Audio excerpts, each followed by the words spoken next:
मैं आज आपके लिए छोटी देवी का अमल लेकर हाजिर हुआ हूँ। तमाम देखने वाले और सुनने वाले दोस्त अहबाबों को सैयद इमरान अब्बास का सलाम। उम्मीद करता हूँ कि आप सब खैरियत से होंगे। नाज़रीन इकराम, ये छोटी देवी बहुत ही खूबसूरत है। और नाज़रीन इकराम, जो लोग अमल करने से डरते हैं वो अमल ये करें। इसमें कोई भी किसी किस्म का डर या खतरा नहीं है। इसमें कोई भी जिनसी और जिस्मानी खतरात नहीं है। आप इस अमल को बिना डरे कर सकते हैं।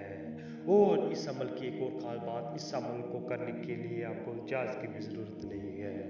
आप बगैर इजाज़त के इस अमल को कर सकते हैं। नाज़रीन इकराम, ये छोटी देवी बहुत ही खूबसूरत है, इंतहा की खूबसूरत तरीन है। आपकी सोच से भी ज़्यादा खूबसूरत है ये। नाज़रीन इकराम, बहुत ही खूबसूरत है। अगर आप इसके साथ कोई भी जायज़ नाजायज़ काम लेना चाहेंगे तो ये आपका उसी टाइम कर देगी। नाज़रीन इकराम, ये छोटी तो है लेकिन इसके पास बहुत सी ताकतें हैं, शैतानी ताकतें हैं। आप इससे कोई भी अपनी ख्वाहिशात को पूरा कर सकते हैं। अमल की जानब बढ़ने से पहले आप सबसे हमारी छोटी सी गुजारिश है, अगर आप हमारे चैनल पर नहीं हैं तो हमारे चैनल को सब्सक्राइब कर दें और साथ में लगे घंटी के बटन को भी दबा दें ताकि हमारी नई वीडियो को नोटिफिकेशन के साथ मिलती रहे।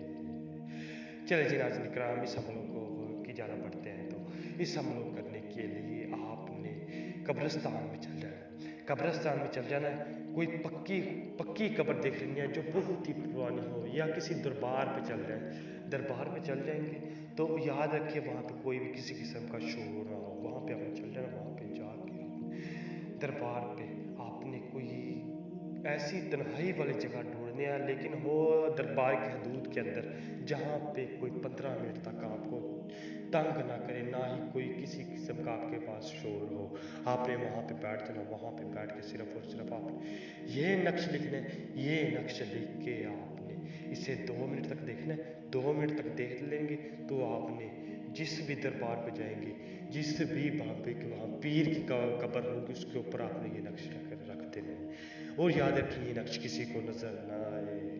आप वहाँ पे रख के आ जाएंगे तो इंशाल्लाह आप जिस टाइम बोलेंगे वो उसी टाइम ही हाजिर होगी, इंशाल्लाह।